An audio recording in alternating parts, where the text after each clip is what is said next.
What I learned is that no matter what your background is,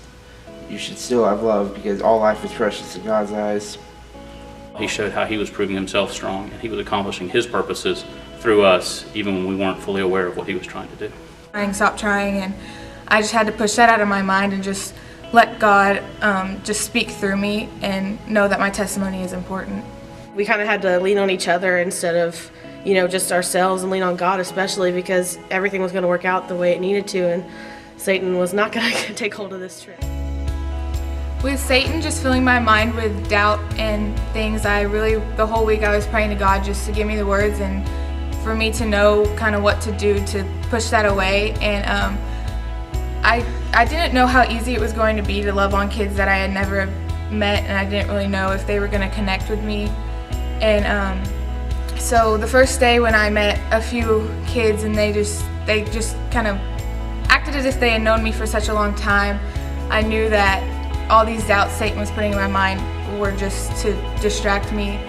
And I think God really taught me that it's a lot easier to love than we think it is, and you don't just have to do it in another country. And it's really, I brought back with me this just desire to love everyone around me,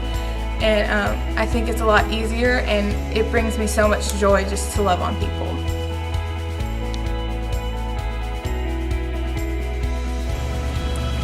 So on the second day that we were there, so Tuesday,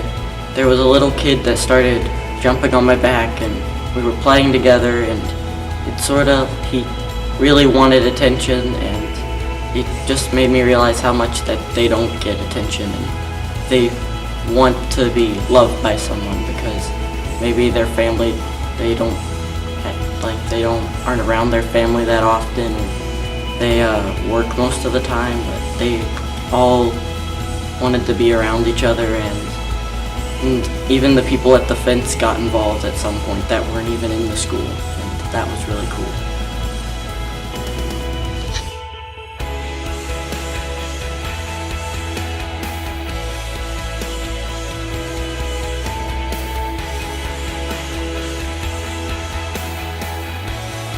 I think one of the most monumental things for me that kind of struck me in the heart was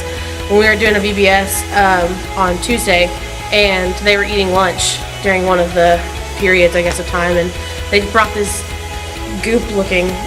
substance, and it was oatmeal apparently, and these kids they lit up when they saw it because they don't necessarily have the food to eat, 3 meals a day like we do, and it broke my heart.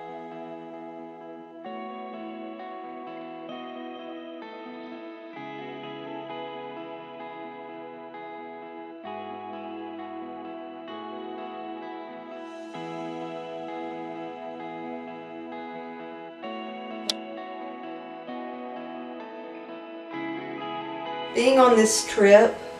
with the youth from First Baptist Lake Jackson was a real blessing to me.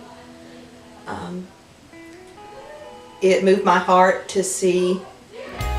how freely they shared their testimony, how freely they shared their love. It taught me to be more willing to share myself. And I was just touched by how much love they poured out to these kids. I was also touched by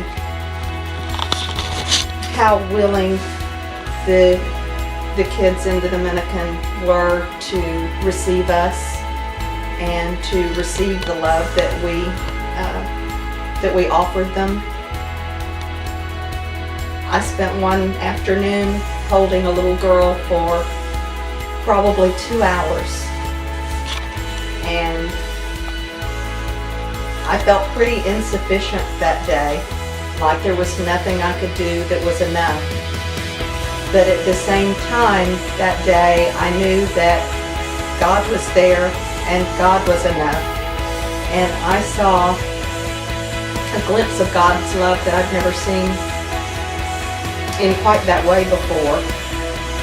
So the whole trip was just such a blessing to me, and I'm so grateful that I was privileged to go with this group.